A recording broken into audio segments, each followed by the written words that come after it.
Hello, hello, are we live? Welcome back to Debate Direct and my endless quest to find new facial expressions that I haven't used before that don't look absolutely whack. Trying to get the camera straight. Guys, I just realized something. Yeah, I didn't really update the thumbnail. I really like how it came out, so not all of the collaborators are on this one. I'm really sorry, guys. I probably should have tweaked it, but I haven't really had time. I've had a busy day. I might, I've actually been thinking. I've genuinely been considering maybe changing up the Debate Direct thumbnail slightly and not necessarily including all of the people in the stream on them, just have my face and the topic, since this thing's subject to a lot of change, including last minute change, and it's not your guys' fault. Like, I've had time to edit the thumbnail, I've just spent that time doing other things which I've deemed more important. But either way, I may or may not update the thumbnail, so the one that you're seeing in the stream may or may not be the one that is actually there in the future. I might go back and put, these guys in afterwards, I don't know, but guys, welcome today's collaborators. I'm not come prepared. This stream is 2 weeks and 15 minutes late, and I am been doing a lot of things. Let me just chat to you guys for a second. One review at the Fangames. Today's stream is probably the last Debate Direct of 2021. Just want to let you guys know. So this is probably the last one before the end of the year. One review at the Fangames.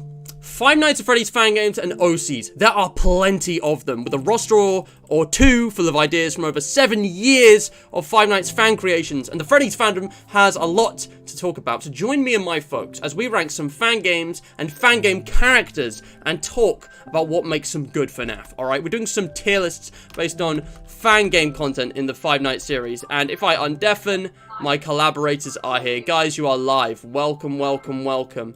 Oh, Nubert, no! Oh, Nubert wasn't able to do VC. Oh, man.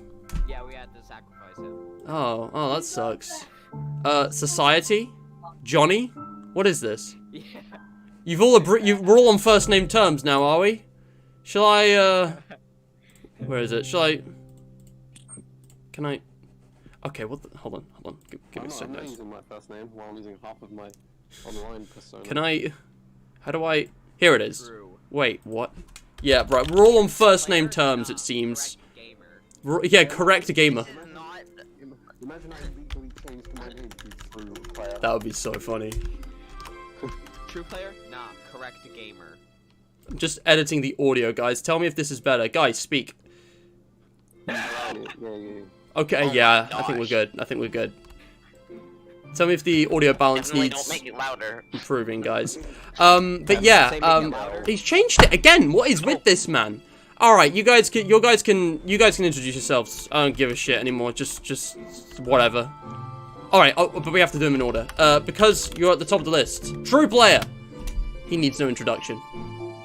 Hi, I'm a gamer. Yeah, we're gonna skip him. All right, Froggo Johnny, my dude. Who are you and how are you? I am a pixel artist. He's dead inside. And he has a hat now because. That is true. All right, and last but not least, SBL Studios. Who are you and how are you? I am SPL Studios. I am turning 14 very soon. I make very crappy Final Fantasy fan games and art based off of Fnaf. And I sometimes upload to YouTube, but not that much anymore because I'm kind of moving off of the platform, but still Okay. I upload occasionally.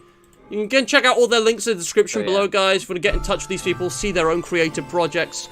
These are all Hydro homies, members of the Hydration Nation, all people with their own, incredible, artistic and otherwise talent. Yeah, anyway, so, Fnaf, am I right, guys? This music's a bit loud, isn't it? It sounds loud to me. Chat, how are we doing? Let me just catch up with chat. So, great news, guys. I got a new phone charger, and I've realized that actually I've got a different socket down here, which means I can charge my phone while being able to read it here. So no more having to faff about with putting it over there. Also, here's my hydration, and I've actually got some fruit pastels that my sister gave me, so I might have a snack on these. Careful, fruit pastels. Oh yeah? What is your hydration? Oh, I've got, none left. There's, that's it, guys. That's all I've got left. I just finished my hydration as well. Oh, man. Speaking of fruit You pastels, guys have are you, thirsty. next to me, but I'm pretty sure it's getting moldy. speaking of fruit pastels, have you? I've come across these different kind of fruit pastels. They're called dessert pastels. They have different flavors. There's like 4 different ones. You get cherry bakewell, apple pie, no, apple crumble, blueberry pie, and lemon something. That sounds nice. I don't know. I I don't know if fruit pastels are like Spicy. a British thing I've never heard of. Possibly. Oh yes. What's probably the case, dude, is that they exist in your country, but they're just got a different name. Like chips and Maybe. crisps, you know? Let me check that out. Chips mean a different thing in US and Canada to the UK. I don't know Yeah. so much about Canada, but anyway. Canada. Canada. Guys, how's the audio balance? Is it good? Let me read chat. Dario, hello. Nubert in chat. Nubert, you can use live chat or the Discord chat if you want to still, if voice chat's not working for you. 6 likes before the stream even started? Jeez, good thing I set the goal high. Check it out, fellas. And yeah, dude, don't worry about your accent. Like, if you're from a country where English is not your native language, I would not expect you to learn English, never mind speak it, like, perfectly well. I mean, by that logic, you're literally not designed to speak English. It's totally fine. You should see me try and attempt to speak, like, French or German. I'm really bad. And I don't know any other languages, not even slightly. I forgot almost everything Spanish class taught me. Right. I just sucked at French. I studied it for over 10 years. Por favor. Yeah. I think over here they're just called gumdrops. Gumdrops, Yeah, that makes sense. Or played or all about Neil, but that's about it. But yeah, I didn't hello, pay darling. attention. Writing about Julius Caesar, interesting. The Game Awards, you mean the Steam Game Awards? I actually haven't checked that out. Guys, I know we're deviating off the stream already, but I gotta see this. Steam Game Awards, is that what you're talking about? Because I didn't realize they were already done. I completely They forgot had- to vote on stuff. Wait, you didn't check Oh, out yeah, the Game gumdrops. Awards? I They completely announced missed them on out. SBR. Pretty cool. Oh my god. Hold on, let me get my I need to get my Steam code. 2-factor authentication, guys. I'm a bad boy. I have extra security on my... No, the bad boy thing would not have 2FA. She said she likes bad boys, so I took off 2FA of my Steam account. I live life on the edge. Oh. Shit, where's the Steam Awards? Is that your local Tesco? My local Or Tesco. Asda. Asda? What's going on? What are you boys on about, eh? Oh, that's literally exactly what I'm eating, Johnny. That is Johnny your real name, or is that just a meme? Why is your name Johnny? I don't I know. changed his name to Johnny. I'm gonna call you Froggo. So, Those are yeah, no, mind that. Gumdrops. Guys, I'm just gonna catch up with chat and I'm gonna get started. Bubby Gamer, hello, thank you for joining, dude. I'm really happy that you've taken an interest in my content. I'm taking more of an interest in yours now. Guys, he's the person who made a couple of Fnaf games I've been playing, including Project Freddy. And yeah, the release date for the Delicious Last Course got announced. I saw that. They got shared on my Discord server. Very exciting. Definitely gonna stream that when it comes out. But yeah, it's like June, July. Right? Darling, did you only just realize the DLC abbreviation? Oh my god. Yeah, June DLC 30th. downloadable content. Exactly. We also So got a also Sonic really 2 weird. trailer. Hello, DJ? Sorry, guys, go ahead. I am hyped for Sonic 2. Right, I didn't even see the first one. I never got around to it, but it's... You gotta see the first one. I gotta bro. watch it, yeah. Well, everybody's good. been saying it's like the best movie ever. I honestly don't see it. Fun It's fact, I was even though probably- the term is DLC, downloadable is just one word, meaning the term should be DC. Yeah, but DLC sounds better. Yeah. And also Hello, because Insta. of capitalism. Capitalism, alright? Capitalism. Capitalism, guys. I'm not gonna do anything with my mic. It's fine. You're safe. But yeah, alright, Nubert, that's fine, dude. Well, I hope you have a nice day and everything. I mean, you're always welcome to come back. But yeah, Nubert's quit, guys. His mic's failed him. Hey Matt, Yeah? I might want to check on DJ's QOTD. Yeah, I was gonna say, we've already got QOTDs. I asked you guys, what is your favourite FNAF fan game and why? And we'll talk about today's charity shout-out, which I haven't updated yet, in a bit. Yeah, DJ, I might change the way I do debate direct thumbnails. Playable fan game T-Jock, all of them. That's what Dario's saying. Non-playable fan games, the Amber's play, so it's your game. Okay.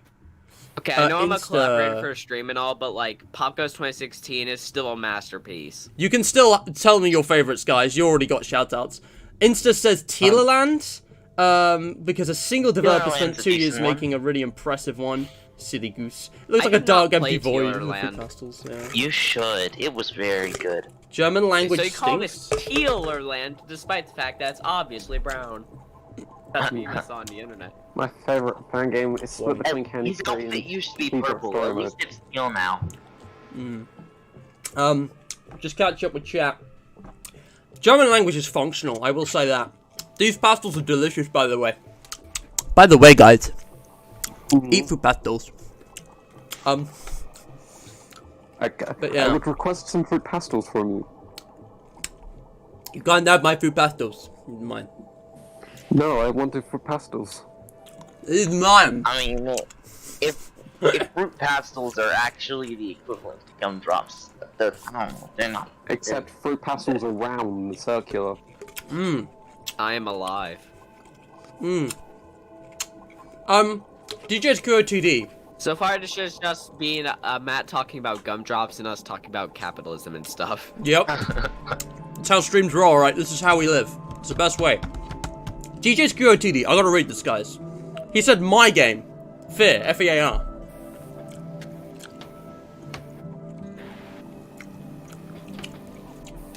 And it's actually DJ's claiming it's his favorite. Because the, like, photorealistic take was very unique. And despite limitations, it was still quite enjoyable. That's very kind of you to say, DJ. That's what I was hoping to achieve.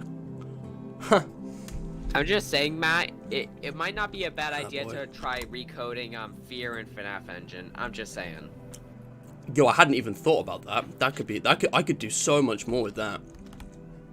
Quick deviation, guys. Do you remember Hydrated Games? This is my game job page, and I'm not really a game developer. I wouldn't call myself that. I have next to no coding skill or knowledge, and that may change in the future if I deem, you know, it's something that I want to invest a lot of time into. But there was this thing called Fnaf Maker where you could make a Fnaf game with very minimal effort. It's like most of the work was done for you, like a template. And I was interested, and I followed it, and it's evolved into a few different versions.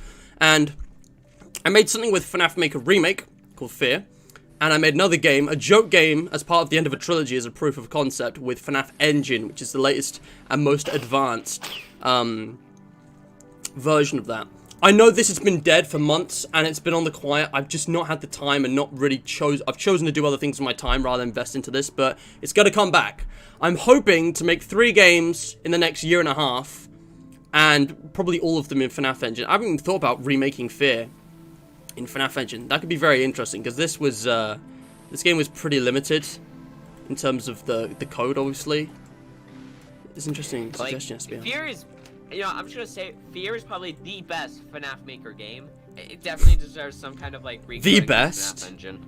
Dude, I mean, that you flatter me, but I guess the competition wasn't that high to begin with. I'm serious about that. Dude, that's so nice of you.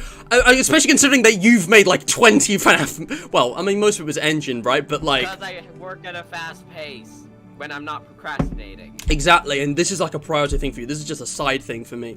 Beans 2 was honestly a mess. I still think Fear was better, despite being more limited. So, the best is yet to come, guys. like, but that's interesting. Guys, I've actually looked at Beans 2's code because like I still have FNAF Engine installed, and you know what? There's actually a lot of stuff that Matt did not need to implement at all. Right? I actually have a fixed version of Beans 2 on my Game Jolt. He does. Go check out the fixed version, guys. It's way better, I think. I didn't really play it. Dead honest. Like, I don't know, man. I spent so long looking at this when I was making it, I didn't bother. I think I opened it, but yeah, no, this is improved. Go check out SPL. Again, links in description. Let's get on with the stream, okay? Now, those are some very, very obscure fan games. That's the wrong charity shout-out. Sorry, MMD Association, but you've had your turn. I want to put on this one, and I'll talk about this later on, okay? Support Thankmas. Thankmas. Guys, today I'm going to be doing some tier lists, and the links are in the description, so you can all open them up, do them on your own. And we've done so many tier lists before. We've done loads of tier list streams. We've done loads of FNAF streams. I'm going to format things a bit differently this time. For the sake of time, look how many characters there are on this one. I am not going to go through each one individually and talk about it as I go. I'm just going to make my tier list. I'm going to finish it. I'm going to talk about the finished thing. And I can compare and contrast with you guys. If you collaborators want to put screenshots of yours in maybe the live VC mutes on the Discord server, you guys in chat can just talk about it generally with the QOTD. I'm going to start off with the Fangames tier list. And then I'm going to do the Fangame characters tier list. So let's start with the Fangames one. We've got 5 ranks. We've got about 10 games here. Let's have a look. And yeah. Can I share your screen so we can see? I guess just look at the stream because you know it's gonna be I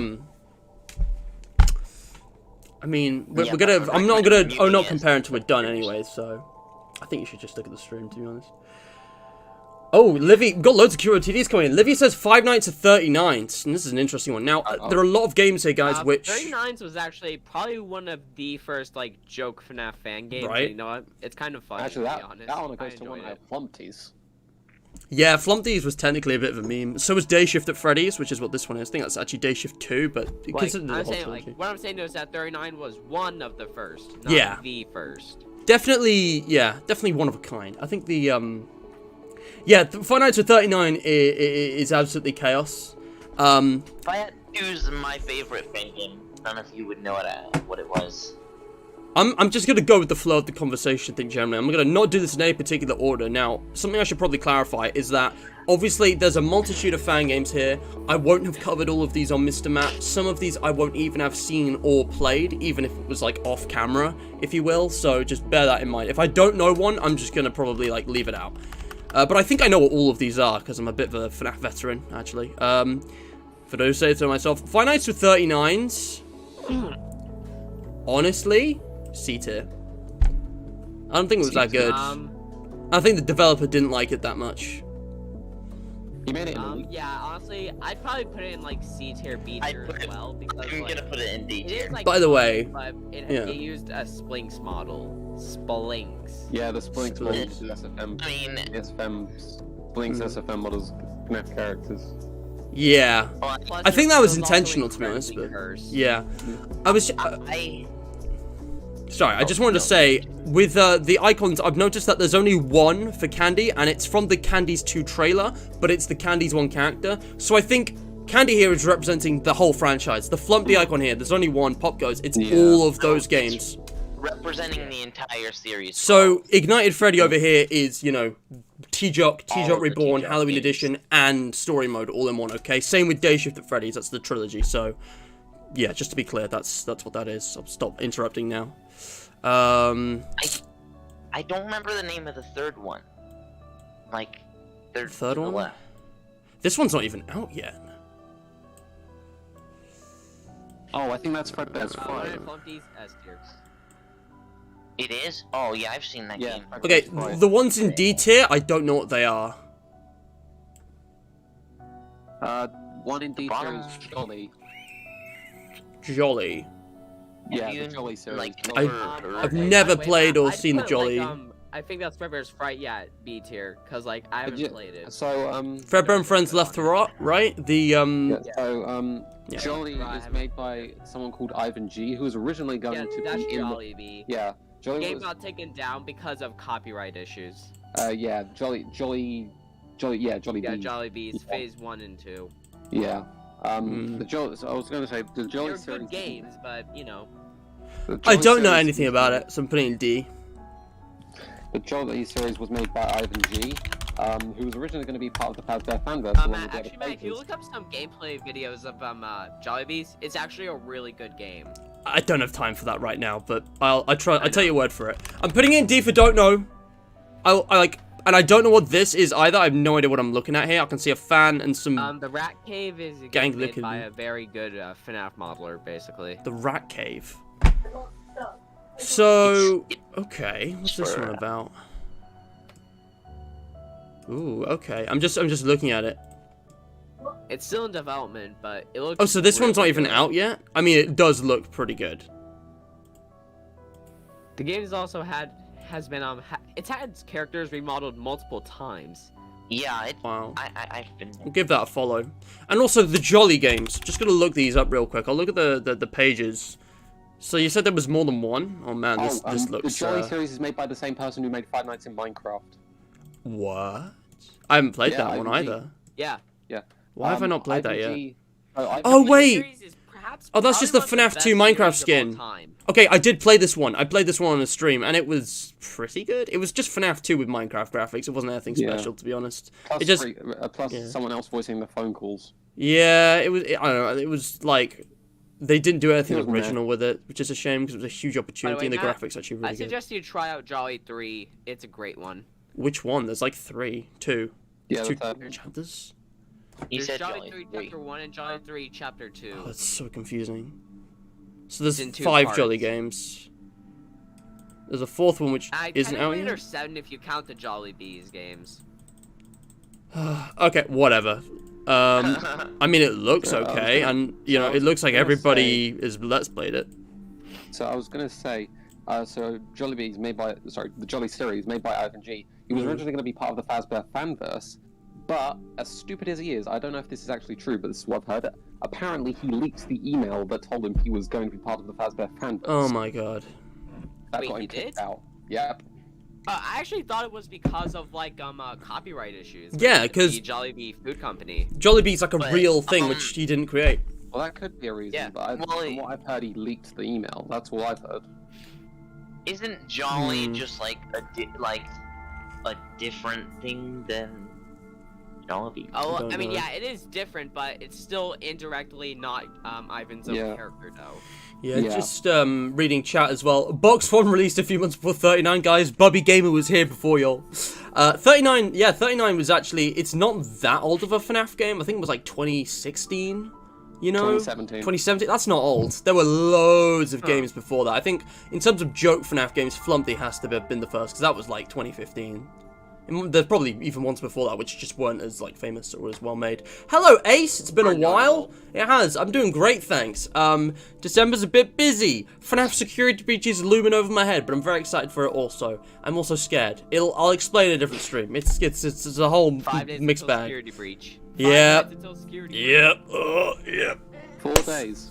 Indeed. But yeah. Okay. So first of all, I think these tend to be what I'm seeing on these tier lists is what I think is generally the common consensus of what are the best and most well-known FNAF fan games. I know like 90% of these, but for the ones I don't know, might go stream those sometime. Might play that on 5 Nights of Fangames. Just thinking about it. Especially since Ratcade's not even out yet. I feel a lot of Baby's Nightmare Circus characters there. Yeah, we'll come on to that. So if you guys are done, feel free to share your game tier lists. We've got Johnny's here, looks almost the exact same as mine. Wow. Right, I'd put Flumpty's, Job, and Candy's all in F tier. Why? Can you change my name, Johnny, please? Can you wait? Who changed it? Did you not do that? Yourself. It was through No, player. I changed his name. I'll reset it. It's fine. It was you? Yeah, that was me. For a moment. Okay. Okay, Bubby Game is not a part of this collab, but he shared his. It's really cool, dude. Check it out. He's also put Defend Never Played, or don't know. And yeah, just catching up with chat. Jolly's B tier, you think? Chapter 2 wasn't as good as 1. Light goal is 30. Yes. So let's see. I mean, let's start off with mine. What do you guys think? Because I'm gonna send my tier list in a minute. Okay, I'm going to put the rat at tier. Hey, what do you guys think of Those Nights at Rachel's? okay. Well, okay. So, I haven't played it myself that much, but it's made by Nixon, so it's got to be good. Yeah, I didn't play it myself, but Creator of the Joy of Creation. Just start at the bottom. Okay, so I don't know those two games.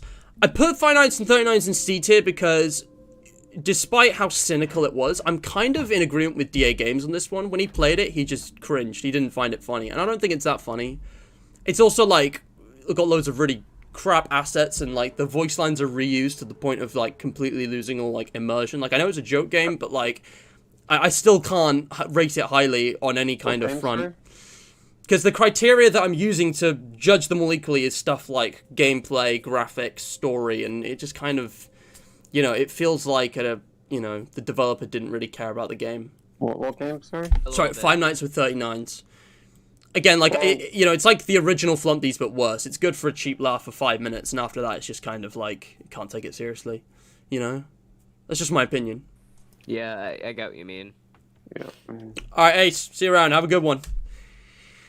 Alright, Nubert, if you gotta go, I'll see you around. Nubert, go ahead, make your own tier list. Post it in here if you're on the Discord, guys. Go ahead. You don't have to be in the voice call to post your own. I don't see any reason to stop you. Like, share, please. Okay, yeah. Those nights at Rachel's. I don't know, like, what some of the games listed in this first tier list are, so I kind of just put them in the bottom tier. Interesting. Alright, you know what? Let's start with what we agree on. Those nights at Rachel's seem to be quite consistently B tier for a lot of people. I wonder why. What do you guys think? Can I give my input on that? Yeah, of course. Like, I feel like the reason we all probably put those nights Rachel's in B tier, I think it was. Yeah, B tier. I think we all put it there is because like it had potential, but it kind of died after the troll game that was going to be the second those game nights at released. Rachel's too. I actually think the troll game was the best thing about it. Yeah, like, I think the best thing was at the end of the credits it says this is 100% canon, by the way. Just a troll us. Like, it is funny, but after a while it just gets boring, so you kind of just nope out of there. I get that. It's a different Plus, like, game. It's a smaller game and it's a there's different no- genre.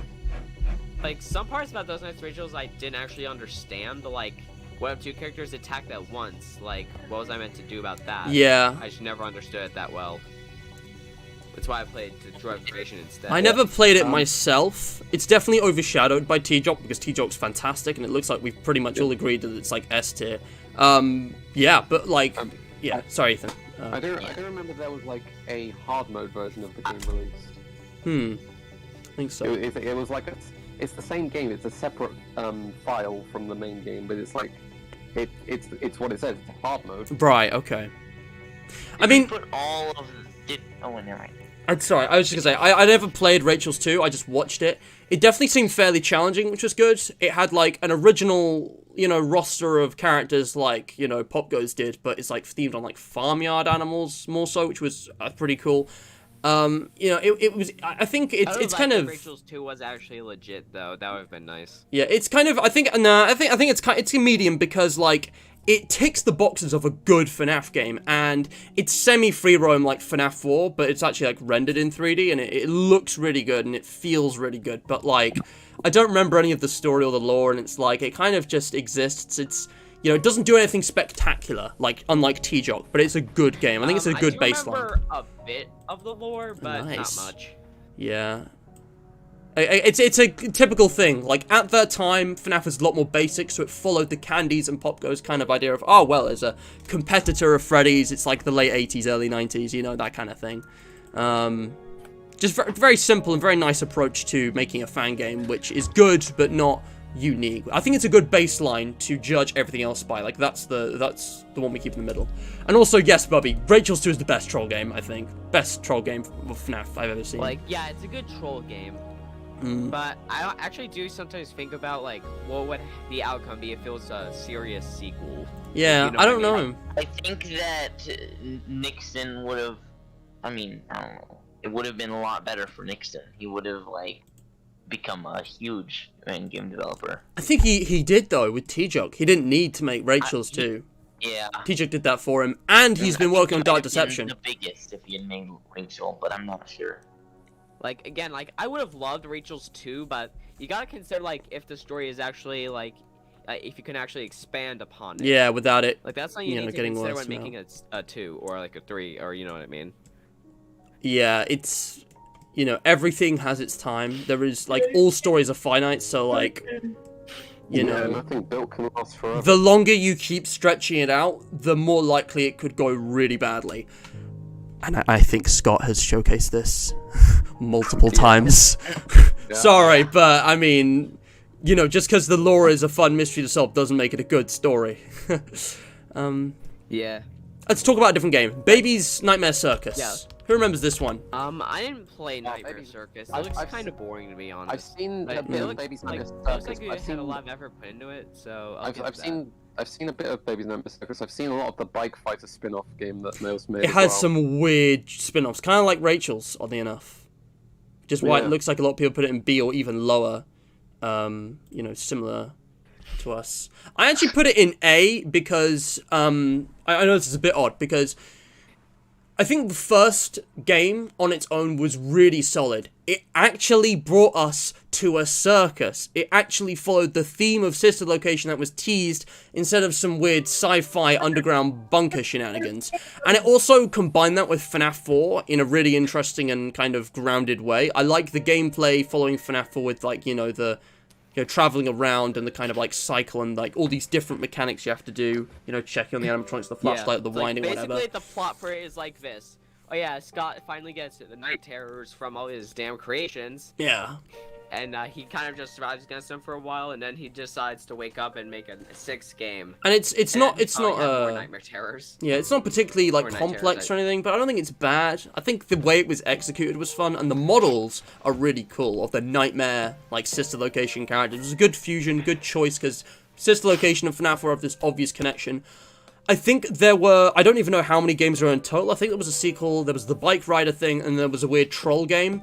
There's a lot of weird stuff the dev did as like a joke, but I still think those games, despite everything, don't really drag it seriously down. Like, the troll games are funny, in my opinion, even if they are just troll games and shouldn't be treated as seriously. And yeah, I think the sequel actually was pretty good. I don't remember it vaguely, but it brings in like a custom night or something, I think. There was a sequel. Let me just check this. It's actually been so long since I watched it on like 8-Bit Ryan, I've forgotten. What do you guys think of Baby's Nightmare Circus though? A lot of people rate it quite low. It's obviously the combination of 4 and Sister Location, Yeah. which two of the best games in the series. So that I mean that would make it bound to be good. Oh my god, there are way more of these than I thought. It's the same guy who made Tycoon Sons. I played Tycoon Sons off camera. Oh yeah. Dude, this is this is a fun game. That This was is an interesting one. It's like a sequel to well, Chipper and Son's Lumber Co. Hang on, let me just... It follows Chipper's son. You know, It's I fun. actually enjoyed Chipper and Son's Lumber Co. Like, I understand that it's not exactly good for like It was okay, children, but in my like, opinion. you know, it could actually be a pretty good like kids game if the art style is changed and a ton of stuff reworked. I'm just saying. Yeah, I already think it is pretty much almost a like.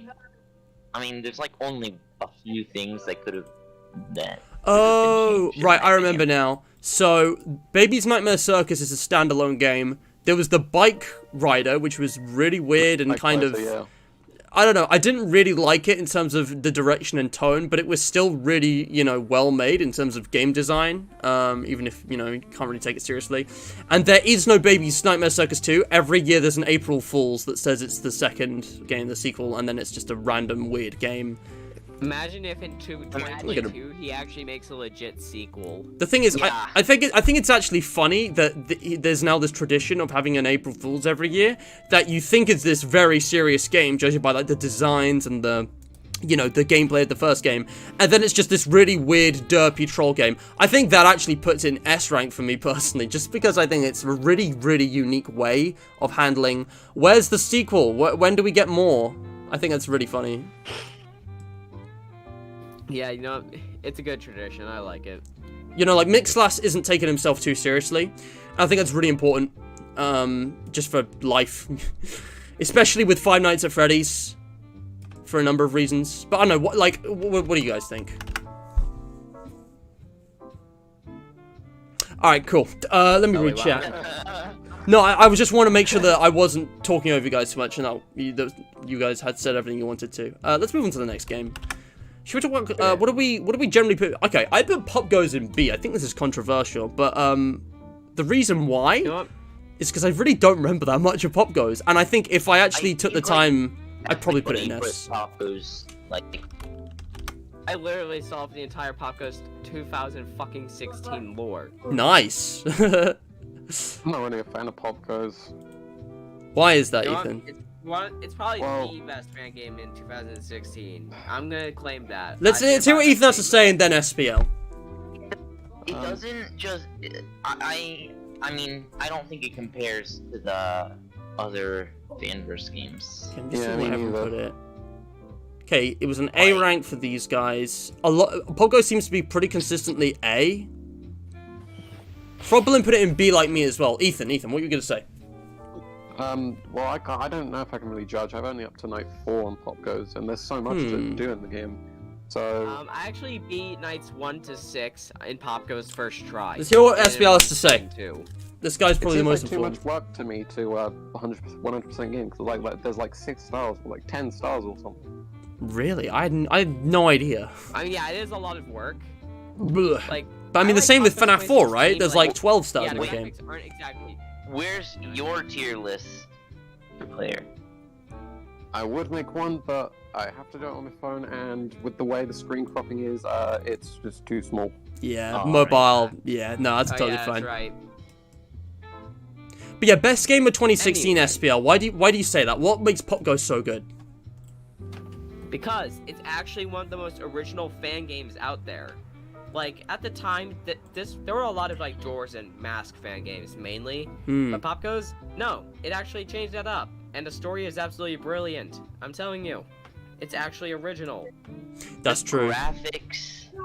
The, yeah, again, hold the, up. like, character Yeah, designs, yeah, the sure, animals they hold up, chose were really Still a game. original. The gameplay, you've got, like, you're not even in an office, you're kind of at this computer in this big open space where the animatronics are, like, in reach of you. The panic meter was really cool, I think. The, you know, Simon Says thing with the badger. It had a lot of actually very unique mechanics, and like Pop Goes was solid for that. The problem is, I honestly don't remember much of it beyond that. I don't remember any of the story or the lore, and I've only vaguely remember the extras menu. I think it was pretty detailed, but like, I don't really know. I think I need to play more Pop Goes because I don't feel like I can judge it, which is why I put it in the middle. I don't mean, know. I actually played Pop Go's like a few months ago. I still remember it pretty clearly. I'm I actually, play, like a few times each year. I'm looking at my tier list here, and every single Fanverse game is an S rank except for Pop Goes. I think I need to play Pop Goes because I don't know enough about it to be confident in my judgment. I think that's why I put it in I'm the not middle. going to rank FNAF Plus. Yeah. Have you It's not not- played Pop Goes? I've never played Pop Goes, none of them.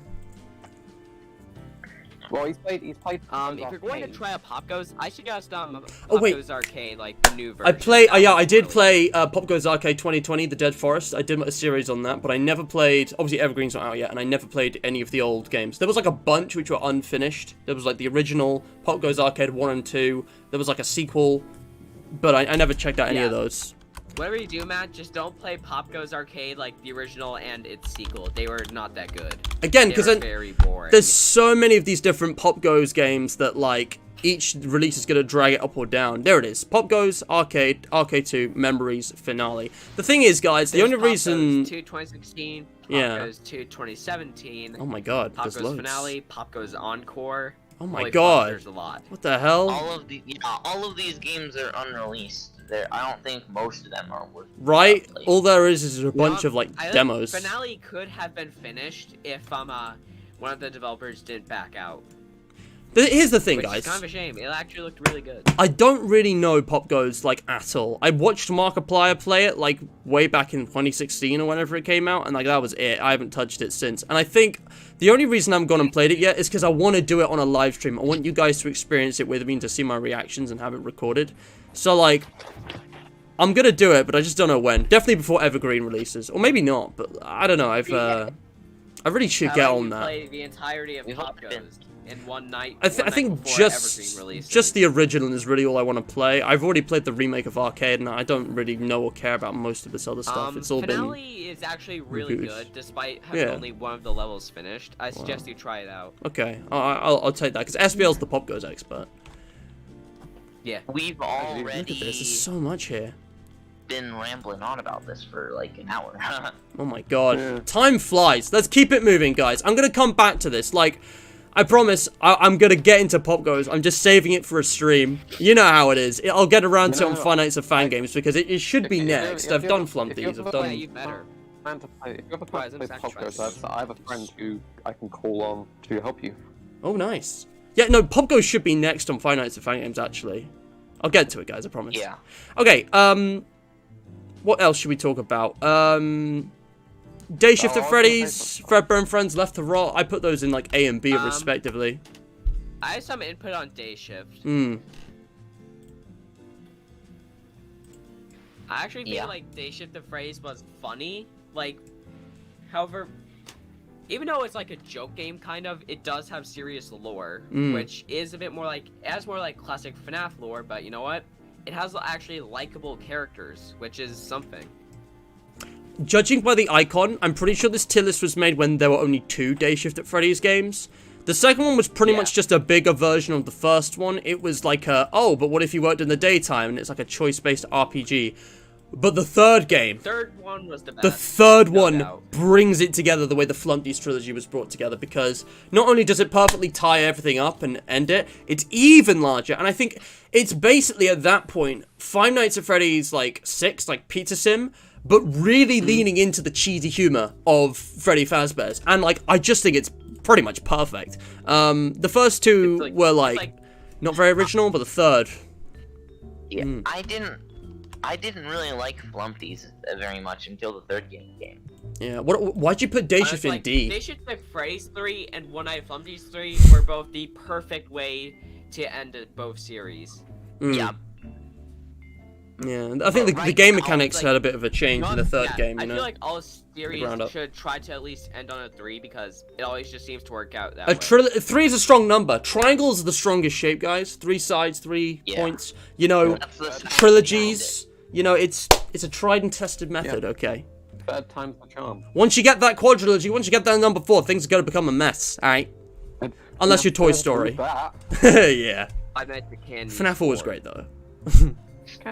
Candy's 4, I hope Candy's 4 will not mess up any lore. I'm going to talk about Candy's last, okay? All I want to say now is that Day Shift at Freddy's 3, I really like the third one especially, but I think the sense of humor is actually pretty good. I think the fact that it sometimes takes itself seriously doesn't actually kind of break the tone of the game, surprisingly. The characters are really endearing, especially in the third game. Dave, the phone guys, I love them, I want to protect them. You know, getting all these different endings and all these different scenarios and secrets is really fun. And the amount of customizability with the actual Tycoon is in some ways more than what we actually got in Pizza Sim. I mean, you can literally build the rooms and build the layout. You can change the name of the pizzeria and the front of the restaurant. It's really cool. Yeah. But yeah, we mostly seem to agree that was A rank. What about Fredbear and Friends Left to Rot? It looks like most of us don't even know what that one is, which is fair enough. It's a bit obscure. I didn't play Left to Rot. I played Fredbear's Fight, which I think was made by the same person. I've seen people play it. Same. I watched a Let's Play. I haven't played it myself. I put it like close to the top, but I haven't actually seen it. This game is actually really scary. It's like FNAF 4. I am probably not going to play it myself. If I do, it's going to take me a while to get used to, but it's like scary like FNAF 4. Ooh, challenge accepted. It's got a lot of tension and a lot of really good jump scares. The character models, the animations, the soundtrack, the story, the kind of gameplay, it's very polished, very diverse. It feels really FNAF-y, you know? I think you're on the wrong page. Is this not it? It's Mouseki, right, in the image? Wasn't not the right page. Wait, it's a different game? Yeah. Fredbear's Fight is a different game. Fright and Fredbear and Friends Left to Rot are different. Yeah. Oh my god, I was thinking of a completely different game. Plus, also, Matt, I'm pretty sure that's the wrong page. Oh my god, Fredbear's Fright. Wait, what? I remember Nightmare Mouseki being a thing. Oh my god. Yeah, it's the exact same image. I remember Nightmare Mouseki being a thing in Left to Rot. Is this they're not even the same devs. I'm so confused. Okay, yeah, so, yeah. The guy that made... Wait, what game is this? Yeah, it's Fredbear's Fright. The guy that made Fredbear's Fight also made a funny FNAF parody called Five Nights with Mr. Hugs. Wait, that's the same dev? He made that? Five Nights with Mr. Hugs. I saw DJ play this. It's a really funny game. Yeah, it's based off of Toy Freddy's Mechanic in UCN. Yeah. It is the same guy who made Fredbear and Friends Left to Rot. I'm so confused. Because there was a different page. Did someone try and steal the game? What was I just looking at? Wait. So confused. Try to steal like popular work off the internet and republish it just for a little bit of popularity. It's kind of stupid, to be honest. Yeah, I was gonna say this one didn't look quite right. It's got like the wrong stuff. Okay, so Fredbear and Friends Left to Rot was amazing. It also has a custom night and like sister location structure. Mr. Hugs and Friends is something I've been meaning to play. I just didn't want to steal DJ's thunder, but now that he's been done with it for a while, I'm definitely going to check it out. Because it looks funny, but it also looks like genuinely quite fun. And there's like other Fredbear's games. I don't know what Fredbear's Fright is. I don't remember this one. I don't think I've ever seen this. I'm going to assume it's pretty good. If it's by the same guy who made those other games... It's brilliant. Wait, no, I think I did see this on 8-Bit Ryan. I remember this. This screenshot, there's a bit where you play as phone guy, and you have to stay in a Springlock suit during night 5 while Mike is in the office. Yeah, night 5. And Freddy and Bonnie sometimes checking the door. Wait, have I seen this? Yeah. I'm so confused. I don't remember Mouseki being in another game. I'm still keeping this as it is, because I'm sure it's great. I'm sure it's a good one. I gotta play this myself, honestly. I might just play this for a stream, and I'll recognize it when I get in, or it'll just be something. Play it. It's pretty good. I'm Garrett McKay. You've done some good shit, my dude. I'm checking that out. All right, let's move on. Let's finish this off. The S rank. Looks like we pretty much agree on the S rank, like almost completely. Yeah. Candies, Flunkies, and T-Drop. All the fanverse stuff. The only thing I've noticed is that SPL put Candies in A rank instead for like small difference. Is fine by me. It's not my favorite thing. I don't know how Candies is below Flump. That doesn't make much sense to me, but I won't. Yeah. I mean, honestly, in my opinion, Flumpties is obviously a really funny take on FNAF, and the third game especially really boosted it by actually giving it a story and a bit of conclusion and some really exciting game mechanics and a unique game structure. I mean, that Flumpty night, holy crap, love it. Its execution, the music. Flumpty night was amazing. It is probably like the best like hard mode out of any. It's a great plot twist. Like no one was suspecting it. No at all. I thought it would just be regular night, hard boiled mode, same as usual. But no, this game did something different, and it actually gave us like a little bit of a serious story, which felt fitting, kind of Day Shift 3 style. I like Blatty. It was like, when I was watching Dako's video on it, I didn't watch the stream, it was like, okay, so he beat the normal mode, and I was like, wait a minute, why is the time going back? Right, the animations and like the plot twist, so good. And it just made Flumpty actually, I mean, something about him being like, his like powers, like, I mean, I don't know, it made the game funnier. Yeah, this is where Flumpty's true power started to show. Exactly, yes. Just catch up with chat. He already had the powers, but they just kind of... But we actually got an anime on his side. Exactly, yeah. It's like, in the first two games, Flumpty was like Freddy. He was just kind of, he's the name and face of the game, but he's just kind of here like the rest. But in the third game, he was the antagonist, the big threat, the scariest thing. And I'm really glad that Jonachrome, like Flumpty in the first two games. Oh yeah, I'm a funny egg. I want to annihilate your ball sack. And then the third game, I will tear out your lungs. He's like, okay, I've had enough. I think Jonachrome put a lot of thought into the third game, unlike the first two. When I watched the dev commentary after I finished it, absolutely brilliant. I just remembered about him. I actually made some kind of like meme out of the Flumpty's 3 sprites. I'm gonna send in live VC mutes. Hold on. Yeah. Where is it? Anyway, just catch up with chat. I see Nubert. Here it is. DJ, I think you're probably right about that. We'll see what Evergreen's like when it arrives. And yeah, Nubert, it's totally fine if you missed out on some fan games. I've missed out on Jollibees and one of the Fredbear games, so like I've missed a lot. Oh wow, yeah, I see what you mean. And I have done a lot of streams on Day Shift at Freddy's 3. You don't need to see the first two, just watch if you want. Enjoy. And yeah, Livy, definitely agreed. Plushies and boopable noses, of course, that is the criteria of a good game. Yes. Fair enough, DJ. If he has a plushie and boopable nose, instant S rank. Instant S rank, exactly. Flundy says that like in all 3 games. We're good. Wait, yeah. In the third game? The cactus on the camera. It's a bit hidden, but it's still there. Oh yeah. I think my favorite one was the I'm a cactus. I'm a cactus. Yeah. Has my music already finished? How long have we been going for? Oh no, it's just the end. We've been going at your mom, bitch. You're really fucking funny, dude. I'm gonna cut your throat in your sleep. Tell anyone about this, and I cut your throat. I don't know what it is with me and Mom Joe. Yeah, it's already been an hour. All right, let's get on with this, guys. We're gonna finish this, right? Candies. Candy's franchise, what do we think? Brilliant. It's good. It's It deserves to be an S rank, except it's very. I mean, there's a couple of times where it just doesn't. It's not original. Yeah, that's the Like, point. That was Emil's intention with the first game, at least. He intended like, it to be a I comic. mean, yeah, except I mean, like. Games 2 is probably my least favorite game, if I have to be honest. Hmm. It's just kind of glitchy. Yeah, Candy's 2 is the Did you least. beat, The weakest. Candy's 3 Matt, did is you beat, amazing. like the max mode for it on because of glitches or something. Yeah. I will say, Candy's is riddled with problems. Both the second game and the third game have kind of unbalanced and unfair, like, max modes, but there are also game-breaking glitches that people can just basically cheat to win, and it kind of balances itself Yeah, out. like- It's a bit weird. Yeah, like Three's one glitch point- where you can just stand under the bed the entire time, which basically means that rat's That attack glitch is was not fixed. triggered. And that... That glitch And was maybe Oh, two. yeah. But the one where you Of course, can the just... glitch doesn't work on um, 3, 4, and 5 because of the cat, Yeah. but you know, you can basically get past the entire nights with no problems. And the final night with Vinny, I beat it with the exploit because it was just really hard for a night 6, and I didn't want to have to beat that just to Night get to 6 the is extras way menu. harder than it should be. Right, it It's a feels bit like a 20 unbalanced. mode. It feels almost like unbeatable, honestly. I barely got to 1 But a.m. and sometimes you even do the right thing and you still die. you know more than I do, but yeah, even as, you know, an average player, it felt really hard, and I'm just kind of glad there was an exploit, even though both of those are bad things.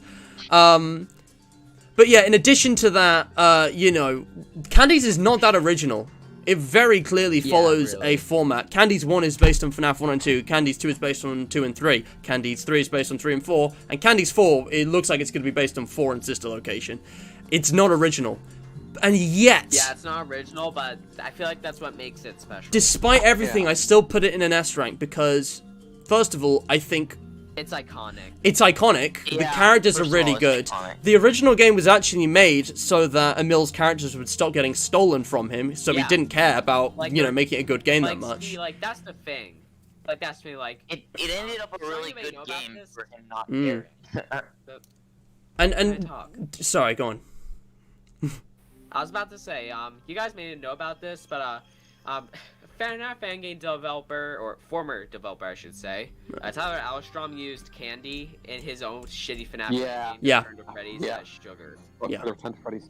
Yeah. It's just and, despicable. Yeah, we all know Apparent- about that. Apparently, he has some sort of he's mad at Emil for it, even though he knew what he was doing. Yeah, Tyler's an asshole. Let's Yeah. agree on that. The phone calls Yeah. are just fucking garbage. Yeah. I mean, I don't really know, but Candies. The thing is about Candies. Candies is what I wish the official FNAF canon was, to be honest. It's got a formula, but it's a strong formula. It's an enjoyable formula. The games do expand in the same way FNAF did, because Emil was copying Scott, but the way, you know, he used the characters and actually told the story and threaded the lore was solvable. You could really put it together without too much room for weird interpretation, and, you know, it was quite enjoyable. I liked going back through Candies 2 and, like, noting down the newspapers and, you know, thinking about, you know, all the details which talked about the lore and the mini games. The way, you know, the teaser for the third game was hidden with the stars, all the challenge modes. And again, I don't know what it is about Candies, but it's just in my opinion, honestly, like a better FNAF. Especially the Candies 1 remaster. That's the thing that really got me back into this franchise, because it was so well made. The way it teased FNAF 4 was really good. The graphics were incredible. Yeah. You know, it's really pushing the boundaries of what a very simple, classic click team style FNAF game can do. Emil Macco Even has today. a way with shaders, man. He does. Like, he's absolutely. And I get when people say the old one actually looks better because it looks more like actual night vision, and I agree. I like how kind of old and clunky and low res Yeah, it looks, I but the new I one kinda feels awesome. Like the old night vision, but Mm. I prefer the look of the characters in the old version because it looks more Night realistic, Nolan but I was about the to say. characters in the remaster just look cartoony. Yeah, fair enough. they Fair enough. look better Like, in you the. know, I actually like the remaster over the original for a variety of reasons. But Yeah. the main reason is because of Night Null. Because again, there's It an was actual such new an content. accomplishment for me when I beat it. It was such a nice, like, interesting addition to the game. Really interesting challenge mode, use of character, teaser. Yeah, I love Candies because it's just, even though it's not that original, it does FNAF perfectly. Maybe not perfectly, but really well. The remaster, the other ones are pretty know. flawed. I don't know if you've ever seen Shadow Candy in the original Fnaf, not remastered, but the original. I think I have. I've seen it Screenshots. once. Yeah. It's like a rare Easter egg, right? Because Null Knight didn't Yeah, exist. when Candy and Cindy leave the stage, there's a very rare chance that Shadow Candy can appear. Oh yeah, and Like he's the Candy's camera position, just like looking at Yeah, you, if- jaw unhinged. If you put the camera after that, he appears in the window. And I think all that leaves is T-Jock. The Joy of Creation, we've unanimously agreed is S rank. I'm not even going to talk about this one. I think we all know why. I think everyone. we don't need unanimously to talk agrees about that this it. is genuinely the Already- best Fnaf game. I haven't even gotten past the first level. I haven't even gotten past the first level, and still I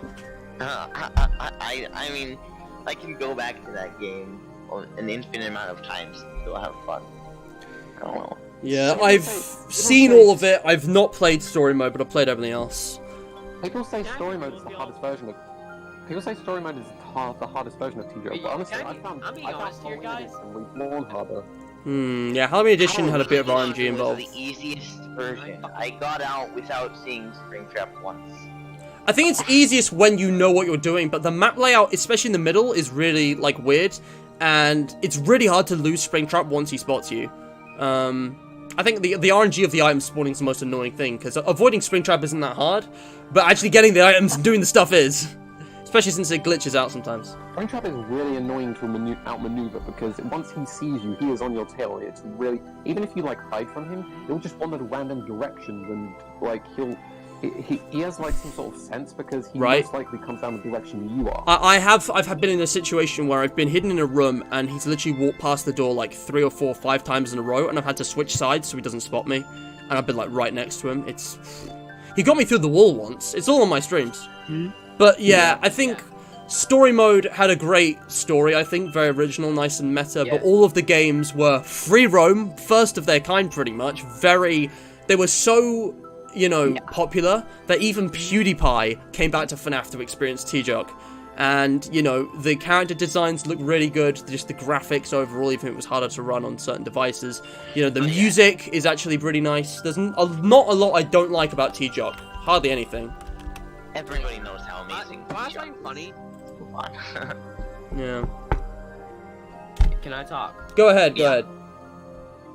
It's I've heard a lot of people say that the Joy Creation story mode is hard, which it looks like it is, but here's something really weird. That Cyber channel, you may know him. He said he couldn't get past the bedroom scenario in one of his videos, but I beat it after 5 tries, which is not that many. Different Yeah, people have different skill levels and different challenges. Yeah, true. But here's the thing: T-Jock story mode.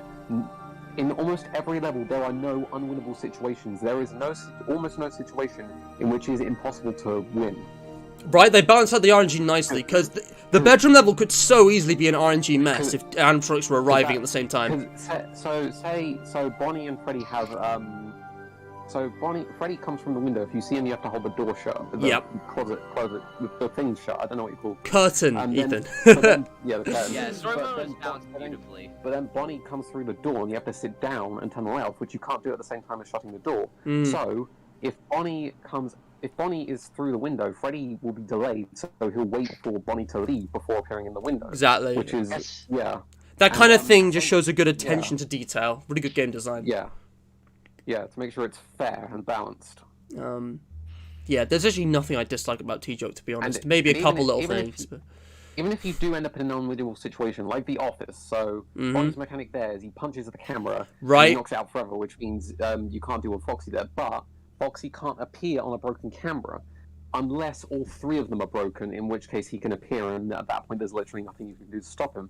However, that's only an unwinnable situation because of you. You looked at Bonnie. Exactly. There's a way to avoid looking at him if you go slowly. But if you it was your fault that you went too fast and didn't pay attention. Indeed. Again, trial and error is often a part of FNAF. It's okay if you don't understand first try, because when you die, it tells you why on the loading screen, which is really helpful. Yeah, and Flumpty most 3 of did the same levels, thing. Yeah.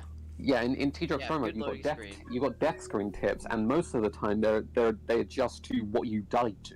It's a really detailed game that is just pretty much perfectly executed. I can't think of anything I genuinely don't like about T-Jock.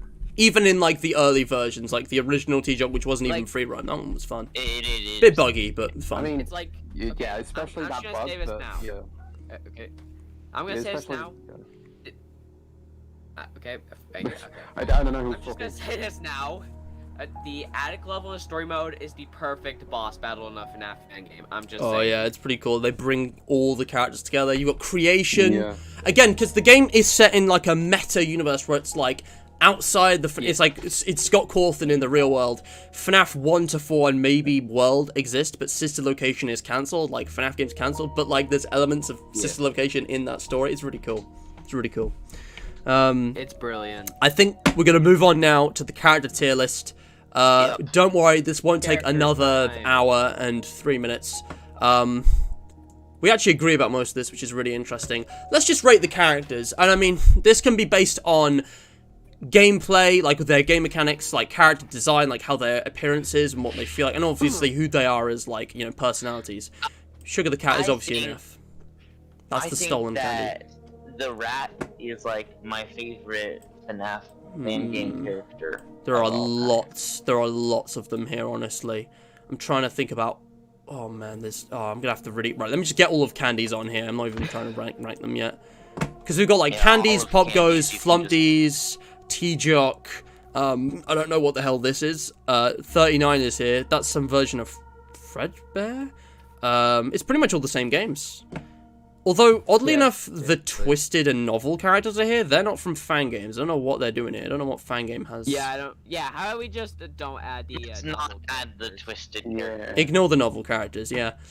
So, I'm just thinking about a whole bunch of things here. I mean, I think we can put, like, all of the Candy's characters should be in the same rank wherever you put them, because I feel like they're all I disagree. I feel like you should just I don't think you should put them all on the same road just because they're iconic.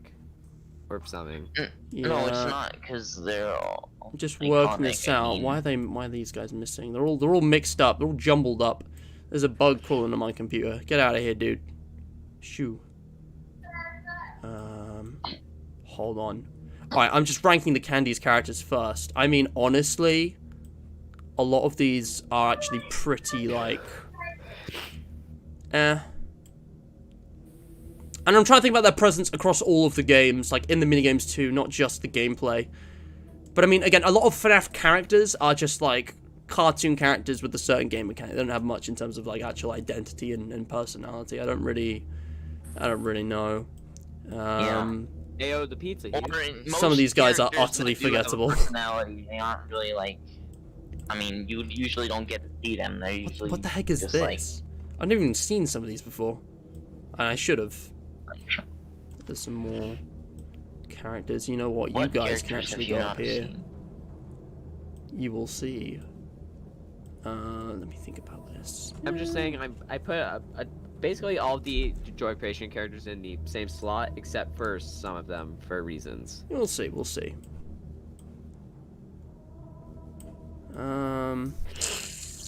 Here, I'm just gonna get all of the characters that aren't the novel characters on, so that I don't have to worry about the novel characters. Yeah. Okay. Well, this is looking pretty interesting for me. I'm really interested to see what you guys think. I'm gonna be right back. Alright, I'll see you in a moment. I think I might have to go in the middle of like talking about this tier list. That's alright. Fair enough. Yeah. Man, they've really included everybody on this tier list. They even included the Fallen. Let's go. Okay, honestly, I need to think about who I'm putting in the S rank. I like, you know, Endo B Angel. Yes. Yeah, I actually don't think I'm gonna be able to even make the tier list. One of the reasons I like, one of the reasons I think he is my favorite Fallen Endo, I think, is because of what he's based off of. Wait, which one's Angel? Which one's the Fallen? He's the one with like he's got his like hand in front of his face. He's missing his eye. Oh yeah, like the Weeping. Oh Angel. yeah. Yeah, that's what he's based off of. The Weeping Angels. Oh. Oh. Yeah, he's probably one of my. Okay. And they function exactly like the Weeping Angels as well. Yeah. You just yeah, that is true. Well, they're not exactly, because they don't send you back in time and feast off of your remaining life. No, they don't. Don't take your vortex energy and do shenanigans. Hate it when they're doing shenanigans with my vortex energy, honestly. I think that I think I've got everything. I don't know where these are from. Moving, it got worse. This is basically a Fanverse initiative character tier list because there's this like lefty lookalike. I don't know who they are, where they're from. There's this Fredbear lookalike and Spring Bonnie, but like I don't know if they have different like personalities or context or anything. And then you've got some random novel characters. You've even got Logbook Chica. I don't know why they're here, so I'm just leaving those guys out. But I'm pretty sure this is my finished tier list. I think I'm happy with this. I'm just thinking about it. I'm gonna go. I'll just You gotta go. All right, Froggo. Thanks for joining. It's been a pleasure. I will see you around. All right, you have a good one now. Goodbye. Yep, I'll see ya. All right, go check him out, guys, on Game Jolt. And yeah, he's posted this. I don't know who Zicolas is and why they're in the waiting room. Clearly, they're new here because they like just arrived. Who are you? Why are you here? I'm gonna deal with this later, boys. So SPL's got his tier list. Ethan, we can just chat. All right, I'll post mine in the chat as well, even though you can see it on the stream. It's quite big. Could I just take a snip? Oh, I could actually. It's gonna be quicker this way. No, wait. Actually, how did I do it before? I was able to just copy the image. Oh, easy. Let's go. All right, there we go. So let's talk tier lists.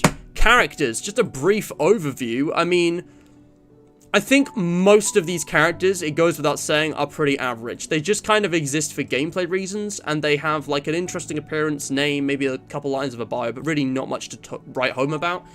And I gave pretty much all of those characters a C, because they were okay. They, you know, pad out the game. They don't really do much more than that. Mm-hmm. I just realized that SPL's muted. I thought it was a bit quiet in here. Ethan, look at my tier list. What do you think? Do you agree or disagree with any of this? Not really much I disagree with. I mean, you've got the withered animatronics from Fnaf 2 in the C tier, which I probably agree with, because... It's same characters, but broken. Same characters, but... It's fitting. Sorry, you're cutting out a bit. Cindy in C? You've got classic Cindy from Fnaf 1 in C tier. I did, yeah. I don't think Cindy's... I think Cindy's a bit crap, to be honest. She's just... I like her more than Candy. Girl Candy, though. She's just girl Candy. Pink Candy, like... I mean, I don't know. I know in the lore, like, there are twins, like, possessing them. So it's kind of symbolic. But, like, I don't know. There's nothing really special about Cindy. And, again, Chester, you know, the cat, most of them. I'll talk about it in a second. Let me just read chat. Righty? What's righty? Is that the lefty lookalike? That's such a dumb idea. What the fuck? Right. Righty? And then you've got the righty. Wait, I've just realized the colors are inverted. Lefty's black and red, this one's white and blue. Is this righty? They're holding their mic in what looks like their right hand. That's such a dumb idea. Like, who came up with that? What game is that from? Oh my god. Well, you know what, actually, you know, I realized... This is Nubert? Between Lefty and Nightmare. Yeah. So, you know, Lefty has gold yellow eyes and a red, right? You know, bow tie. Yeah. Nightmare has them swapped. Yeah. It's pretty funky. I thought there was a connection at first, but I'm not so sure because you know that in the game files, Nightmare is Shadow Freddy. So yeah. Nightmare is Nightmare Shadow Freddy. Whatever Shadow Freddy is, so...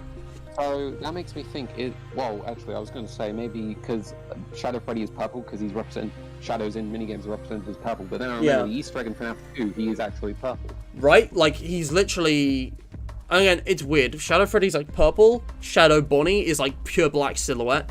But they're both shadowy. They're both similar. And it would make sense that Nightmare is based off of Shadow Freddy because Nightmare is basically Nightmare Freddy, they're more aggressive, and Golden Freddy and Shadow Freddy are kind of the same character. Yeah. Quick lore bit, guys. Judging by all the information I can tell, my theory, which isn't necessarily right, but what I think is that, judging with like UCM voice lines from Nightmare, the Fazbear Frights, the shadows may or may not be one and the same thing, and are manifestations of pure agony. They are manifestations of William Afton's evil. They are not spirits who are, you know, like children haunting any suits. They're literally ghosts made of the negative emotions Afton created with his crimes. Like, they're just like kind of like pure, like just hauntings, you know, they're just haunted things. that just exist. And they're kind of weird. And I think it's even weirder that Shadow Freddy technically helps the children by leading them to William Afton in the minigames, but it might be metaphorical. And Shadow Bonnie, like, helps with Happiest Day, so that probably isn't quite right. I feel like that doesn't blend well with what we know about them from FNAF 2 and 3.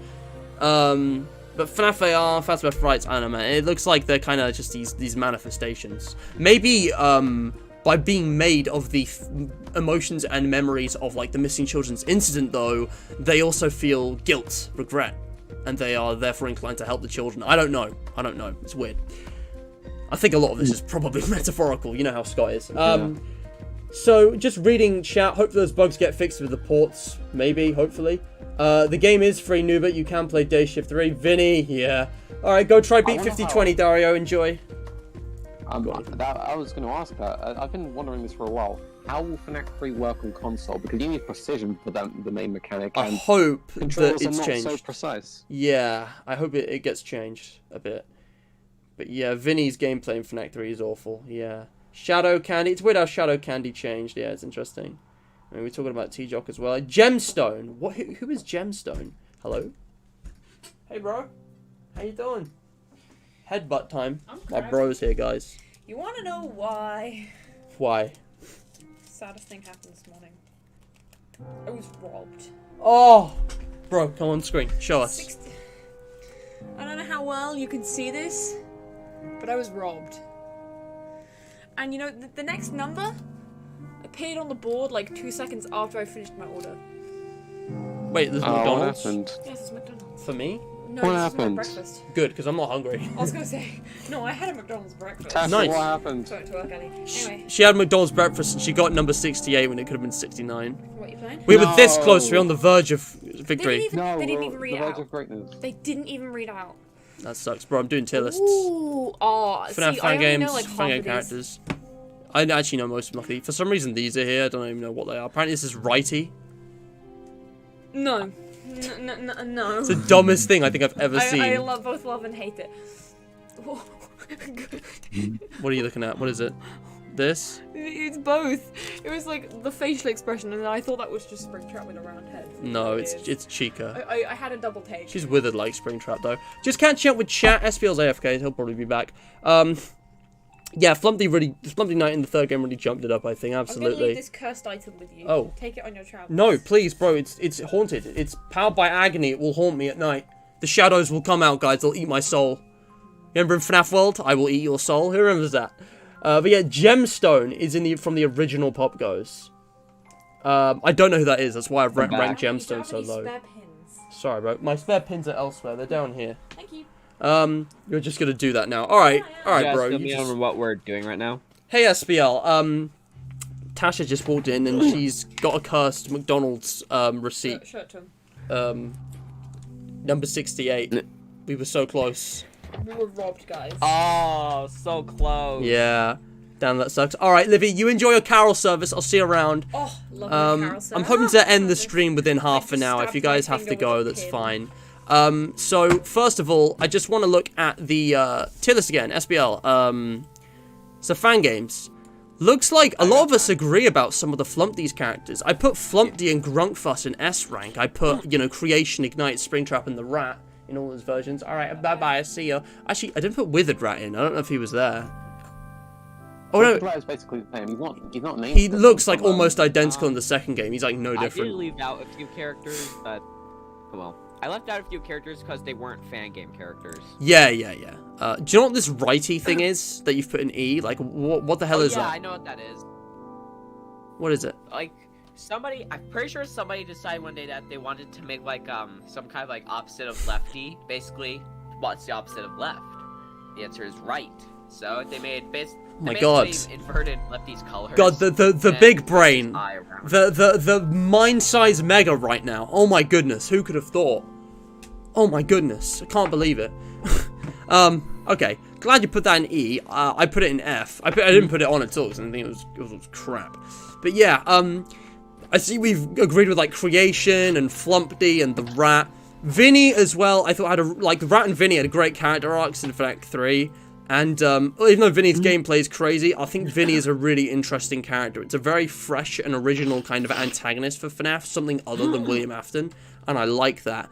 A lot of the characters I put in S, A, and B were just characters who I thought were kind of, you know, iconic, you know, had an interesting game mechanic or even personality, even though it's really little scraps we get. I like Blank, and I like Penguin. I don't know what it is about them, but I just think they're really interesting. Like, the Penguin's a funny guy, how he can go into your office, repeating, may I take your order? And, like, that custom night Easter egg relating to the Penguin, that was really cool. A lot of cool stuff with the Penguin. It's like, I've always had this thought, like, is it possible to survive a night in Final Fantasy Candies 1 or Remastered with the Penguin in your office? Yeah. Absolutely. I'm pretty sure that's a challenge. Like, someday I should try doing, like, maybe not 720, but, like, Night 6 with Penguin inside. That'd be fun. Challenging, but it's possible. It's doable. I want to try doing Final Fantasy Candies Remastered on max mode, but I can't right now for reasons. Okay. I think I've actually seen someone beat Five Nights at Candy's remastered 720, where they accidentally let Penguin into the office like in the later half of the night. That's cool. Dang. That's really interesting. It would be possible to do it letting him in as soon as he gets there. It would just be pretty difficult. But it's definitely doable. I might try that someday. I think I'd love to. And again, I think a lot of the A-rank characters were characters who, in terms of like personality, weren't quite as iconic and as well-defined as some of the S-rank. I mean, I just think the Beaver's pretty funny with his newspaper, you know. I thought was a really interesting, conceptually. Same as Blank, like a character that the kids draw on, very unique. And also his game mechanic in the first game, like Foxy. Something different, stands out. It's just Foxy. And he's also the only, like, withered animatronic still in operation. The Beaver when I played poker. Yeah. And then B rank, like, I put the reverse puppet. I think it is Vinny, so technically I should be in the same one. I'm not really sure. Yeah, it's a bit... Reverse puppet is the only design for Vinny. But yeah, it's like, is Vinny... Vinny isn't the puppet, Vinny's the puppeteer. But I thought there was a bit of lore with them in the first game, and obviously the ignited animatronics are, you know, the Freddy, Bonnie, Chicken, Foxy. So... Vinny is the puppet. Vinny is the puppet. Yeah. But Monster Vinny is the monster version of Vinny, but he's possessed by the soul of the puppeteer. Wow. Yeah, okay. Complicated, but I get it. FNAF. And yeah, like, all these C characters are just characters I thought, yeah, they exist. They're cool enough for the game. And D, E, and F ones, I mean, I despise F. D and E, I just kind of felt about, like, 39 is just a recolored Bonnie, which is the point, but, you know... It's like... Golden Flumpty just kind of feels like just an excuse to get like a certain mechanic in, I guess. Right, like Golden Flumpty. I thought the third game might make Golden Flumpty actually lore relevant, like the original FNAF did, but no, Golden Flumpty just happens to be another Flumpty who's not Flumpty. It's like, why do you exist? Like, well, Golden Flumpty is a phantom, and it only makes sense for him to have a FNAF 3 mechanic. I actually thought that was really well thought out. I think Golden Flumpty's existence originally is perfectly warranted. He's like a Golden Freddy parody, but like the third game didn't really do anything with him. Like, why is he also a Flumpty? I feel like just missing that. Yeah. I was about. Can I talk? Yeah. Okay, I was about to say. You guys probably remember One Week at Flumpty's, the one Flumpty game. Yeah. I actually never saw it. Flumpty was going to actually kill his alter ego, in other words, Golden Flumpty, or something. Oh no, I didn't want. I guess that idea got carried over into One Night at Flumpty's 3. Kind of. But more severe. I mean, it kind of did. Kind of. I don't know. Golden Flumpty just seems like kind of redundant after the first game. I don't know. It's just kind of didn't do anything with him. Get more mechanics in there. It's just honest. yeah. And plus, he's missed so opportunity. easy to avoid in the third game. He's not even a threat. Yeah. He's C rank at best. Kinda. And same again, Bike Rider, like Circus Baby. Is this even a separate character? Like, that game was really weird. I don't know what to think of that. And I don't even remember like half the Popco's characters. And the Fallen in D tier is probably my most controversial thing. What do you guys think of the Fallen from T-Jog? Where'd you put him? Well, C? They're fine. I really wish there was like a bit more of an explanation for them. Yeah. But they're fine. I like that they're representative of the Ignited. Kind of. I just don't quite get what they are or why they're in the game. I think they're like, so, you know how, I guess they're kind of like the Ignite animatronics while they're trying to build creation. Yeah, like Ethan, what do you think? So, the Ignited are, you know, evil manifestations of, you know, creations made by Scott. But in the office level, you're defeating them.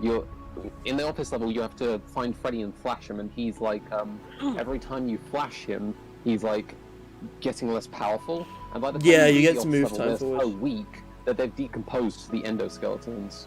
Yeah, but the Ignited and the Fallen aren't the same 4 characters because we see them together in the basement level, and the the attic. The basement level is like a complete dream, like it's all in your head. It's like a waking nightmare. But the attic level is real. I think like the attic.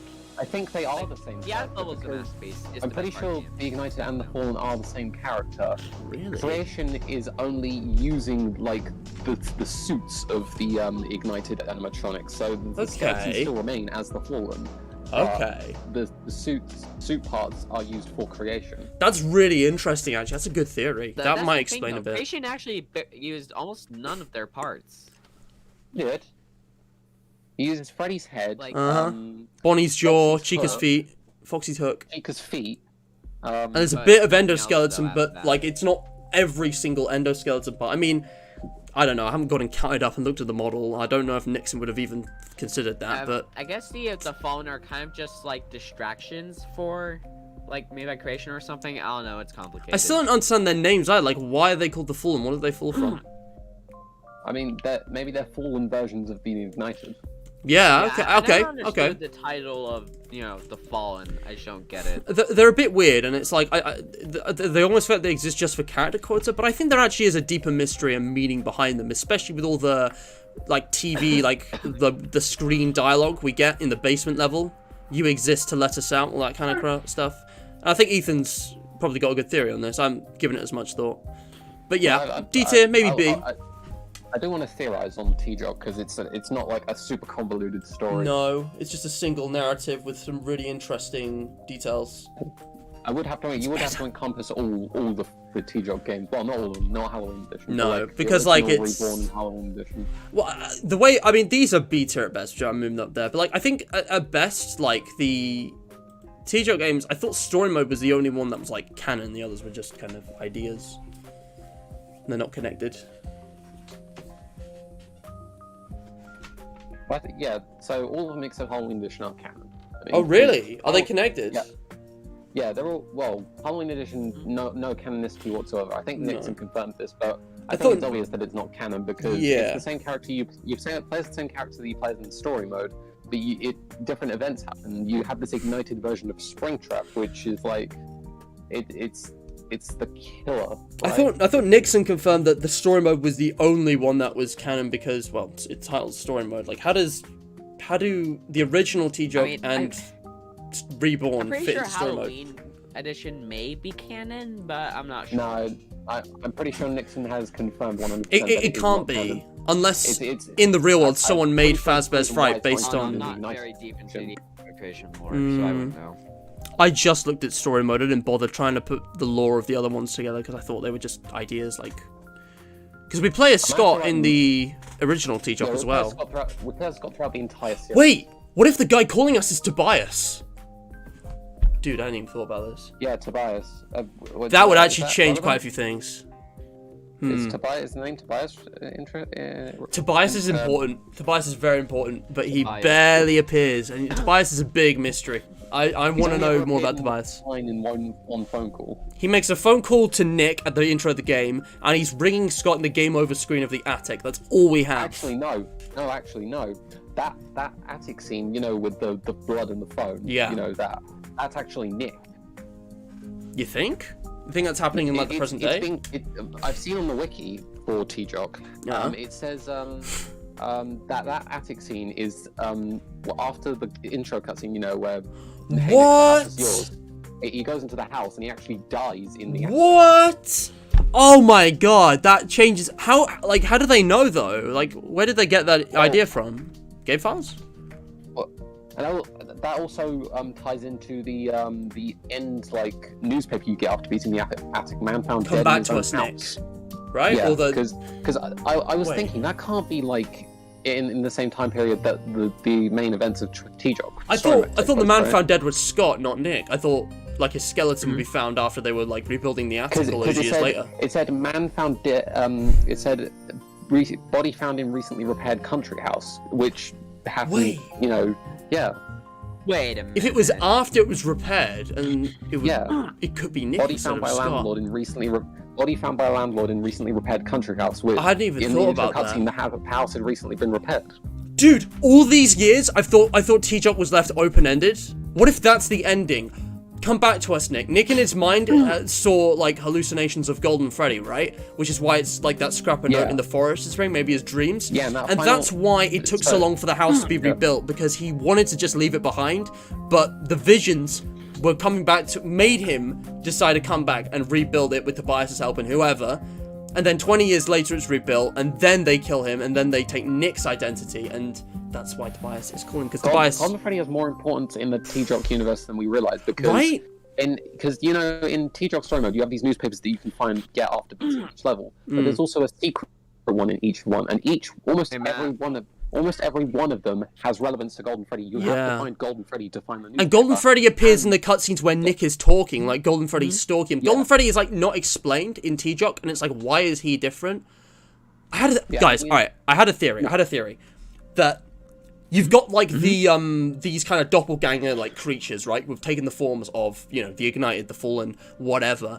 They take Scott's form and kind of escape, and the leader of them is taking the form of Mike, but also like Phone Guy. It's a bit mixed up.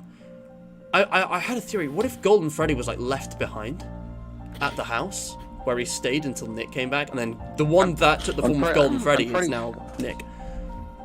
So the Ignited are the demonic doppelgangers of the main four animatronics, plus Golden Freddy, of course. Yeah. But Michael is the demonic doppelganger of Scott. Yeah. But at first, Michael has no idea what he's doing here or what he is.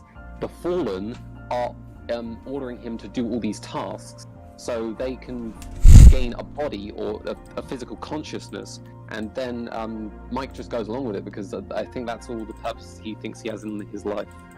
I thought he was the leader. No, Mike.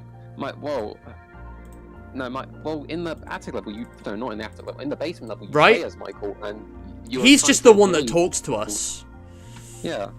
It's like Sister Location, where Baby's trying to talk to us and like lure us to her plan while the others are just trying to kill him. So they're not really working together. It's a bit weird. I'm pretty sure that intro cutscene, you know, where Scott finds Michael on the doorstep, I think that's directly after the events of the basement where you escape, and after you know, doing all the tasks. What? And Michael is kind of like dazed or confused, but he still has some semblance of what he's trying to do. No, that's at the start of the game. That's before all the levels, right? Because that does play out in chronological order. No, the levels don't. Not all the levels play out in chronological but order. Nick tells us from his view as a kid that when he remembered this happening before the bedroom, and that's before the office and the other levels where you play as Scott, right? Yeah, the only levels we play as Scott as in story mode are the office and the basement. In the bedroom we play as Nick, we play as young Nick, and then in the living room we play as Val, Scott's wife. We play as Scott in the attic. And in the basement we play as Michael. I'm almost certain that the basement takes place before everything. Really? Not the intro cutscene, obviously. Dude, I haven't even. This is mind bending. This is completely different to what how I interpreted the game. I'm thinking here. Yeah. Sorry, SPL, go on. I just had a thought. It's like, are we actually playing as Scott in the basement level? Like, I don't know. No, we're playing as Michael in the basement level. I assumed it was Scott. I just thought that made sense. I first thought it was Scott as well, but yeah, it doesn't really make sense. But Scott goes down to the basement. He goes down to the basement because that's what the note tells him to. Then he gets knocked out, and then the basement levels start. And I thought that was the waking nightmare while he was being carried up to the attic. Scott goes down into the basement. Michael knocks him out. Then he takes him up to the attic, and then a flashback thing occurs, which is the gameplay of the basement. You know what, Ethan? I'm gonna get you in voice chat at the end of my T-Jock SM series when I finish replaying it, because this is a whole new take on the game. We gotta talk about this, alright? But like you said, let's save it. Wow. Guys, yeah, sorry, SBL. Is there anything you guys want to say before we end the stream? Because we're pretty much done now. We've got the tier lists down. Not really. I mean, I've just about said everything I've had to. hope you guys have enjoyed then. If you have, leave a like, subscribe if you haven't already, share this. All the support is very much appreciated because I'm trying to reach 1,000 subscribers and get monetized on YouTube. It'd really help me out if you could subscribe. But even if you don't, I'm also doing a special stream at the end of the year where I stream 1 minute for every new subscriber since Halloween. That's currently on about 76. And yeah, you get to choose what I do. I also want to give a shout out to Thankmas. So, I was watching Jacksepticeye's live stream yesterday, and the bit where Mark joined at the end, it was so fucking funny. It was the funniest shit I've ever seen. It was really good. And they've raised an incredible amount of money with, you know, between that stream, you know, and all the other, you know, Thankmas promotion stuff, like Dorko did his own stream, helping raise money for this event. So, if you guys don't know, this is a charity project that Jacksepticeye has created, the YouTuber Sean McLaughlin. I'm sure you all know who he is. But yeah, this guy is a legend. He's made this charity event where he's getting millions of dollars to go towards building houses where they're needed most. Homelessness is a real issue globally. Thankmas is teaming up with News Story to raise $10 million to provide new homes for 1,000 families. They are almost 3/4 towards the goal, only 1 day into an event that's going to go on for about 2 weeks until the end of the year. So for the next 2 weeks, if you can, please go and donate. I already donated, it was just, I think, $20, but it basically got, like, doubled because of, like, the, you know, $1 million being met at a certain goal, and then Markiplier doubling donations at a certain part of the stream. I was there at the perfect time. I donated, like, 20, and then 5, which became 15, because of, like, the million on top. It was basically 35, and, like, yeah, it's a really, really good thing that they're doing. These homes are going to be 3D printed, which is really, really interesting. It's really exciting and modern and fresh. And yeah, it's being done in Haiti, El Salvador, Bolivia, and Mexico to families who are living on less than $10 a day. Latin America is like the chosen area to start, because those countries are allowing them to experiment with building solutions that, you know, could in the future be implemented in countries where it couldn't be tested as well, such as the UK and the USA. Like, homelessness is a real issue, guys. So please, go donate, go share. Look, it's Big Dick Moneybags. Who remembers Big Dick Moneybags? It's just a really positive thing, guys, and I'm gonna be talking about this on like every stream, I think, for the next couple of weeks. Maybe not every one, but I'm gonna keep bringing it up. And yeah, I just wanted to call attention to it today because it's really important that we, you know, end the homelessness, because I mean, the housing market's just in a crisis right now. It has been since 2008, and it's just a shame that, like, we have to rely on charity and events like these to just, you know, get people the basic necessities to, like, live in dignity. But you know, I'm really impressed with what Sean's doing. So yeah, go donate, check out, link description. Social medias and everything are all there as well. The music I played, it's all in the description. Want to check it out. Of course, my collaborators as well. Go check out True Player, SPL, and Nubert and Froggo. They're all there. And the tier lists, it's all there. Make your own tier list, share it. That's pretty much everything except the QOTD winner. Now I gotta pick. DJ had a pretty interesting one.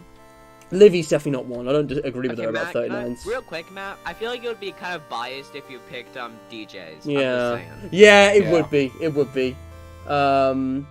Which is why I'm obviously going to pick DJ, because he picked my game. DJ is you know, kissing my ass, and that is how you win. I no, guys, I'm not trying to be selfish here, but I'm just saying that would be incredibly biased. I know it seems like it, but honestly, looking at every QOTD I've seen, DJ's was the most detailed. It had the best analysis, the best evaluation. It is the argument that convinced me the most. All Daria said was like, T-Jock because gameplay. Like, it was super vague. And Livy, I don't agree with Livy about 39s. She didn't really convince me with that. I'm giving a shout out to DJ, okay? I'm giving it to DJ. I agree. You know what? Let's just go with DJ. Like, I mean, it is a bit biased because, you know, it's your own game. It's my choice, alright. But yeah, you are right. Yeah, like, I mean, yeah, it is a bit biased, but it's the best one there is, so... Also, I forgot to mention this. DJ said that Dorko's doing an interview with Steelwall, like, right now, which is really cool. It's premiering. I'm gonna check that out after it's finished. But yeah, guys, go check out Super Mario DJ. He does live streams, he does videos on Five Nights at Freddy's, you know, with plush and, like, you know, skit stuff. Fangames, Let's Plays. He does Minecraft and FNAF and vice versa. I mean, FNAF and Minecraft. He does a bunch of cool stuff, right? So check him out. All the links are in the description, as I mentioned. I'm going to stop rambling on about it. I just think, more than anything, go donate to Thankmas. Help some people, you know, actually have a place to live in. They're already so far through their goal. I think they're going to easily get past double their goal in the next 2 weeks. Like, it's gonna go sky high. But yeah, like, share, subscribe. Yeah. I'm gonna stop self-promoting. I'm done. I'm gonna go. All right, you guys can do the outro. Thank you so much for watching. Nah, get And some until hydration. the next time. You need it. Oh god, yeah, my hydration. It's only a drop. All right, we're fine. We're good. I'm hydrated. All right. Stay hydrated. Stay hydrated. Bye, everyone. All right. Okay. So, have you guys wish listed Carlson on Steam? You should, because if you don't, I'll steal your liver. Yeah, I'm very serious about that claim. The stream is about to end, so yeah, get over here. Wishlist Carlson. And also, by the way, True Player's real name is Correct Gamer.